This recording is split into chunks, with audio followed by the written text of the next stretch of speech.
2026 ஆண்டு முதல் காலாண்டுல எந்த அபிவிருத்தியும் செய்யாமல் இருக்கிறீங்க உண்மையா பொய்யா? இந்த முதல் காலாண்டு மட்டுமில்ல, அரை காலாண்டு துவங்கிட்டு நான் சொல்றேன் 11 ரோட்ஸ் மதிப்புக்குரிய செயலாளர் இருக்கிறார்.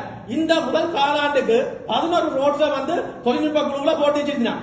2 ரோட்ஸுக்கு 40% இருக்குன்னு சொல்லிக்கலாம். அப்ப நாங்க 40% என்ன வேலையை ஸ்டார்ட் பண்ணி இருக்குது? சைட்ல மெட்டீரியல் பதிச்சிருக்குது. ஓகே, சைட் நாங்க ஏதாவது பிசிக்கல் ஏதாவது பினான்சியல் ப்ரோக்ரஸ் எதுவும் இருக்குதா? எங்கேயும் பில் கொடுக்க காசு கொடுபட இல்லை.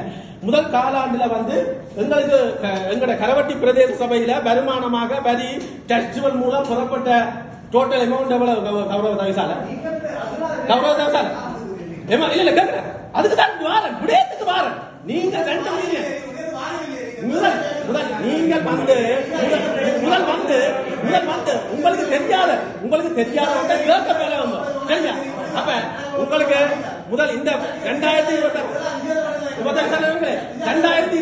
ஆண்டு முதல் காலாண்டுல பெற்ற வருமானம் எவ்வளவு? உங்களுக்கு தெரியாது. முதல் காலாண்டுல பெற்ற வருமானம் உங்களுக்கு தெரியாது. அப்ப தெரியாம மக்களுக்கு அபிவிருத்தி செய்ய போறீங்க. முதல் காலாண்டுல எவ்வளவு வருமானம் பெற்றீங்க? இல்ல முதல் காலாண்டுல இல்ல உங்களுக்கு சும்மா கதிரையில கணக்கிட்டு போறது இல்ல. மக்களுக்கு அபிவிருத்தி செய்ய மக்களுக்கு அபிவிருத்தி வேலை செய்ய வந்தா நாங்க கேட்கறதுக்கு போய் ஆசை பண்ணுங்க.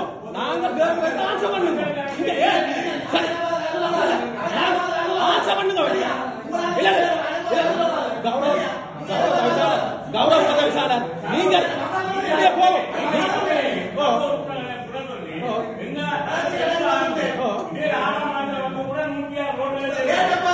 நான்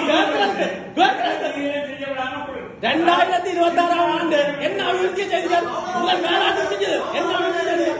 2026 ஆண்டு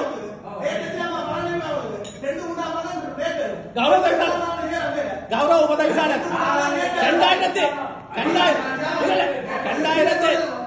ஏனப்பா வெக்கப்படுறீங்க? ஏன் வெக்கப்படுறீங்க? 2026 ஆண்டு எவ்வளவு நிதியை பெற்றீங்க சொல்லுங்க, வாய்ப்பு காட்டு. அது ஊழி தெரியாது. 2026 ஆண்டு உங்களுக்கு வருமானம் பெற்ற நிதியை இந்த பேப்பரை பார்த்து வாய்ப்பு சொல்லுங்க. இந்த பேப்பரை வாய்ப்பு அது 2026 ஆண்டு. அப்ப மக்களுக்கு என்னென்ன அபிவிருத்தி செய்ய முடியும்? 2026 ஆண்டு கரவட்டி 2026 ஆண்டு முதல் காலாண்டுல மக்கள் எங்களை கரவட்டி பிரதேசம் பெற்ற வருமானம் உங்களுக்கு தெரியாது.